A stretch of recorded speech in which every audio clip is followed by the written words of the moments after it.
Hi, I'm Dr. Sarah Beth Wilson, and this is the story of how my stepbrother's arrogance taught him an expensive lesson about underestimating a country vet. Sometimes the person in muddy boots knows more than the one in the designer suit. Wilson Ranch wasn't just any cattle ranch, it was home to the most prestigious breeding program in Texas, with bloodlines worth millions. My grandfather started it, my father expanded it, and I dedicated my life to it, becoming a veterinarian specifically to care for our award-winning herd. Everything changed when Dad married Eleanor Peters 6 years ago. She came with a son, Michael, who had an MBA from Harvard and big plans to modernize our traditional operation. From day one, he saw our careful breeding program and individualized animal care as outdated and inefficient. Sarah, darling, he'd say, checking stock reports on his phone while I performed ultrasounds on pregnant heifers. You're thinking too small. We need to scale up, maximize profits. All this personal attention to the animals is cutting into our margins. What Michael failed to understand was that our reputation wasn't built on margins. It was built on producing the finest cattle in the country. Every rancher knew that a Wilson bloodline meant excellence. Our bulls regularly sold for 6 figures at auction, and our breeding contracts had a 3-year waiting list. But Michael only saw numbers on a spreadsheet. He started pushing Dad to embrace factory farming methods, to treat our operation like a commodity producer rather than the boutique breeding program it was. Dad, impressed by Michael's business degree and corporate swagger, began to listen. I tried to explain why mass production would destroy everything we built. Our clients pay premium prices because they know how we care for our animals, I argued. They're not buying bulk cattle. They're buying generations of careful breeding and individual attention. Michael would just roll his eyes. That's why you're still playing doctor with the cows while I'm handling the actual business decisions. What they didn't know was that 5 years ago, when I finished veterinary school, my grandfather had set up a separate company in my name, Wilson Genetics LLC. Every valuable bloodline, every breeding contract, every prize-winning animal was registered under this entity. The farm only had a license to use and profit from these genetics as long as they maintained our traditional breeding standards. Protect the bloodline, Sarah, Grandpa had said before he passed. They're your family's real legacy. The situation came to a head at last month's Texas Cattlemen's Association Awards dinner. Our prize bull, Storm Ruler, had just won Grand Champion, adding another $1 million to his breeding value. Michael saw dollar signs, but he didn't understand what made Storm Ruler special. The next morning, he convinced Dad to call a family meeting. It's time for Wilson Ranch to enter the modern era, Michael announced, standing in our family room in his Italian suit, looking out of place among the worn leather furniture. I've drawn up a modernization plan that will triple our production capacity. He laid out his vision, selling off our overvalued prize bulls, replacing them with quantity over quality, turning our carefully managed pastures into high-density feeding operations. Dad has agreed to sign over controlling interest to me. Michael continued, smirking in my direction. We need decisive leadership, not someone who spends all day playing vet with the animals. I watched as Dad signed the papers, Eleanor beaming beside him, 20 years of my life's work being handed over to someone who saw our animals as nothing but numbers on a balance sheet. Don't worry, Sarah, Michael said condescendingly. We'll still need a vet on staff as long as you learn to work more efficiently. No more of this individual care nonsense. I stood up quietly. I'll need to check on Storm Ruler. He has a breeding collection scheduled for tomorrow. Whatever, Michael waved his hand dismissively. Just make sure all the paperwork is ready for when I take over next week.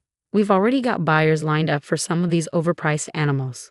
I drove my truck out to Storm Ruler's pasture, where he grazed with his carefully selected herd. Pulling out my phone, I made a call I'd hoped I'd never have to make. Dr. Roberts, it's Sarah Wilson. Remember that contingency plan we discussed? It's time. The next morning dawned bright and clear. Michael arrived early, ready for his first official day as the new head of Wilson Ranch. He had buyers coming to look at Storm Ruler, planning to sell our champion bull for quick cash. His new Range Rover kicked up dust as he drove to the main barn, already talking on his Bluetooth about modernization plans. He was so busy looking at his tablet that he didn't notice something odd. The pastures were empty. I sat in my clinic office, calmly drinking coffee, waiting for the storm to hit. Sarah, Michael burst through my door, face red. Where are the cattle? Where's Storm Ruler? I looked up from my medical records. Oh, they're safe. Wilson Genetics LLC moved them to our new facility last night. Wilson what? What are you talking about? I pulled out a folder and slid it across my desk. 5 years ago, Grandpa created a separate company to protect our bloodlines. Every valuable animal on this farm, their genetics, offspring rights, breeding contracts, they're all owned by my company. The farm only had a license to use them as long as certain conditions were met. Michael snatched up the papers, his hands shaking. This is impossible. The farm owns the cattle. The farm owns some basic stock. I corrected him. But Storm Ruler, his entire breeding line, the embryos in our lab, the $1 million breeding contracts, they all belong to Wilson Genetics. Check the registration papers. The color drained from his face as he frantically flipped through documents. Every major asset he planned to sell was legally owned by my company. Dad, he shouted, pulling out his phone. We have a problem. Dad arrived 20 minutes later with Eleanor and had already laid out all the documentation.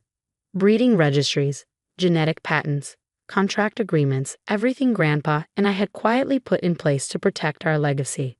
The farm only had a licensing agreement, I explained to Dad gently. It expired the moment you signed over control to someone planning to abandon our breeding standards. You underhanded little Eleanor began, but Michael cut her off, his business mind finally grasping the situation. How much? He demanded. How much to buy the genetics company? I smiled. It's not for sale. But I have a counter offer. I laid out my terms. I would lease the genetics and breeding rights back to the farm, but only under specific conditions. I would have full control over the breeding program. No mass production, no selling off bloodlines. We would maintain the standards that made Wilson cattle the best in the business. And if we refuse? Michael asked through gritted teeth. Then I take my company, my cattle, and my contracts elsewhere. The buyers you lined up, they're not paying premium prices for the farm, they're paying for our bloodlines. Without them, Wilson Ranch becomes just another commodity ranch. Dad sat heavily in a chair, looking suddenly old. Sarah, why didn't you tell me about this?